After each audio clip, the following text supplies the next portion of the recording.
정부가 2025년부터 의사 정원 확대 계획을 발표했죠.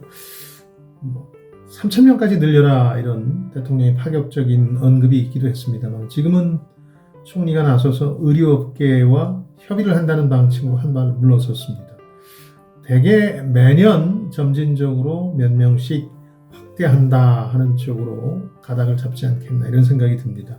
물론 의사협회는 반발하고 있고요. 10월 17일 긴급 의료계 대표 회의를 열고 14만 의사와 2만 의대생들이 강경 투쟁하겠다 이렇게 예고하고 나섰습니다.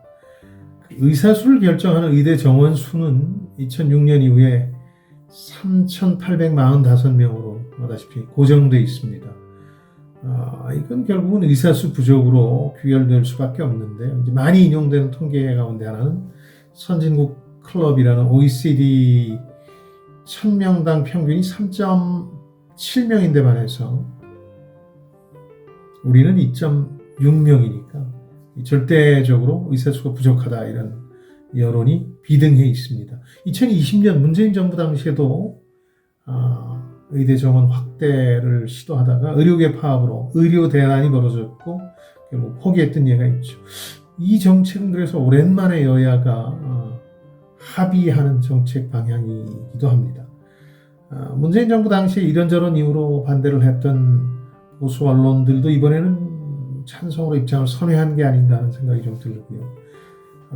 아마 그간 의사수 부족에 따른 개인적인 불편함 이런 것도 있고 미디어를 통해서 이런 여러 가지 어려움들이 보도된 것이 여론을 더 돌린 계기가 아닐까 하는 생각이 듭니다. 의료계의 입장에서도 이번에 파업을 통해서 의대 정원 확대를 무조건 저지할 수만은 없는 곤혹스러운 상황이 됐다고 볼 수 있겠습니다. 사실 국가가 라이센스를 관리하는 전문 직종의 쿼터 정원이 몇 명이나 돼야 되느냐 이건 상당한 논란거리가 있습니다. 그러나 선진국들의 방향을 우리가 이제 따라갈 수밖에 없는 처지고요. 선진국들은 대개는 시장과 경쟁을 중시하는 방법으로 이 문제를 풀고 있습니다.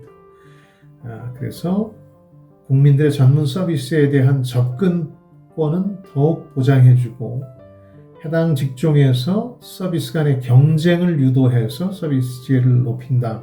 이런 대체적인 방향이죠. 그간 회계사, 변호사, 약사 이런 쪽에서 그런 일들이 현실화됐고 이제 의사까지 그런 방향으로 가는 셈인데 제가 말씀드린 그런 전문 직종 가운데 종사자 수 확대가 가장 늦어진 게 의사니까 의사의 로비력이나 힘이 가장 세다는 반증이기도 하겠습니다. 실제로 회계사, 약사, 변호사 숫자가 늘면서 해당 직종 종사자 수입이나 특권은 많이 줄었겠죠. 그런 게 이제 불만일 수밖에 없을 텐데 국민들의 이용권, 접근권 이런 것들은 나아진 게 분명합니다. 사실 몇십 년 전에 왜 법적 분쟁 하나 겪게 되면 아름아름으로 변호사 소개받아서 이분한테 상담하는데 시간과 비용이 얼마나 들었습니까? 그러나 지금 굉장히 간단하게 법적 상담을 할 수가 있는 상황이죠. 그게 이제 12년 전부터 로스쿨을 통해서 변호사들이 매년 1,000명에서 1,700명으로 이제 쏟아져 나오면서 생긴 일이죠. 물론 당사자들로서는 어려워졌다고 이제 볼멘 소리도 할 수 있겠습니다만 국민들 입장에서는 도움이 되는 게 분명했죠. 그래서 이번에 의사 정원 확대와 관련해서 직장인 익명 게시판에 변호사 한 분이 의사도 맛 좀 봐야지라고 조롱한 것도 전곡을 찌르는 면이 있었죠. 약사도 매년 1,200명에서 2,000명으로 정원이 늘면서 심야약국 생겼고 이 약가가 뛰는 걸 막은 효과가 분명하다 이런 지적들을 많이 합니다. 해당 업계에서야 물론 서비스 질이 떨어진다, 이 정원이 확대되고 수가 늘어나면 이런 반론도 하긴 합니다만 글쎄 과거 전문직 서비스가 그렇게 질이 높았나요? 다만 그 단순한 의대 정원 확대, 의사 수 증가 외에 좀 보완해야 할 것도 있다는 생각이거든요. 왜냐하면 단기간에 의사 수만 늘리면 문제가 풀린다, 이런 단순한 발상은 오히려 이제 상당한 반발과 폐해에 부딪힐 수 있습니다. 최근에 이주호 교육부 장관이 전공 없이 3학년까지 마치고 나면 의대에 들어갈 수 있는 길을 열어놓겠다, 이런 얘기를 했다가 상당한 논란이 벌어졌죠. 대통령한테까지 혼난 것으로 알려지고 있는데, 정원 늘리는 것만큼이나 혹은 그보다 더 중요한 문제가 있거든요. 지금 지역에서 특정 분야 진료나 처방 입원이 어려운 건 절대적인 수가 부족해서만이 아닙니다.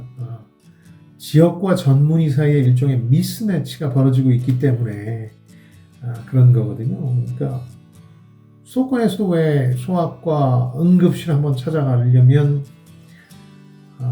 정말 몇 시간을 기다려야 될지 모르고, 명품 샵도 아닌데 오픈런 해야 된다, 이런 얘기까지 나오고, 지방에서 산부인과 못 찾아서 산모 데리고 수도권까지 왔다, 뭐 이런 얘기까지 많이 전해지지 않았습니까?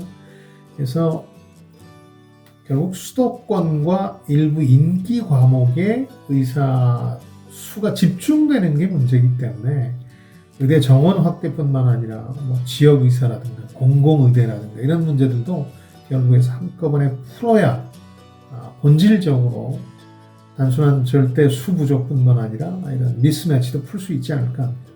또 한 가지 이와 관련한 이슈 하나가 이 건강보험공단의 입장인데요. 건보 재정을 우려하죠. 왜냐하면 그렇지 않아도 의료 과소비로 보험 수가 요구가 크게 늘고 있는데, 만약에 의사 수가 늘면 더 그렇게 되지 않겠느냐, 재정에 부담이 되는 게 아니냐 하는 걱정을 하는 거겠죠. 그 공단 이사장이 국감장에서 의대 정원 확대 공개적으로 반대했다가 빈축을 샀던 예도 있고요.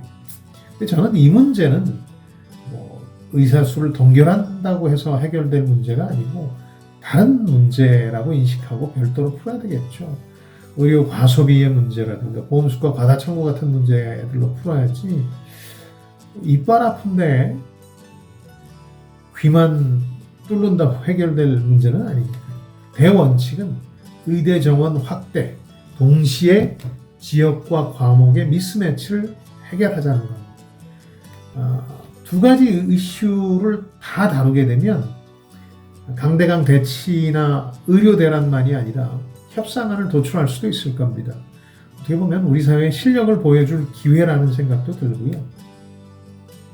근데 이런 생각하다 보니까 우리 정치인이 전문직이 아닌 건 분명하거든요. 보통 전문 직종의 경우에는 아까도 말씀드렸지만 수 늘리고 소비자들의 접근권을 높여주고 비용을 줄이는 방식인데, 정치인 수 는다고 그렇게 될까요? 정치인들 특권이 허물어질지도 의문이고, 그래서 이건 늘리는 게 아니라 거꾸로 줄이자, 이런 얘기들까지 나오고 있으니 좀 안타까움을 따릅니다.